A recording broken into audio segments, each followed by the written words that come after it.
আয় মাছ আয় আয় মাছ আয় মাছ মাছ আয় বিসমিল্লাহ মাছ আয়। ভাই দেখো দেখো আমরা 1000বার ডাক দিছি একটা মাছ আইলো না, হে একবার ডাক দিছে 1000 মাছ আয়া পড়ছে। ওই যে হুজুর আইতেছে, চল এই ব্যাপারটা হুজুরের জিগাই গে। জি আসসালামু আলাইকুম। ওয়ালাইকুম আসসালাম। জি আপনাকে আমি একটা কথা জিজ্ঞেস করতে চাই। হ্যাঁ বাবা, জিজ্ঞেস করো।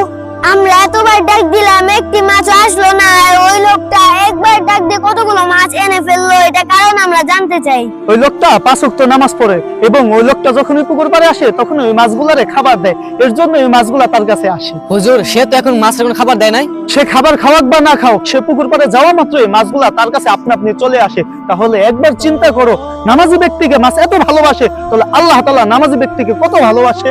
হুজুর ঠিক বলেছেন আপনি।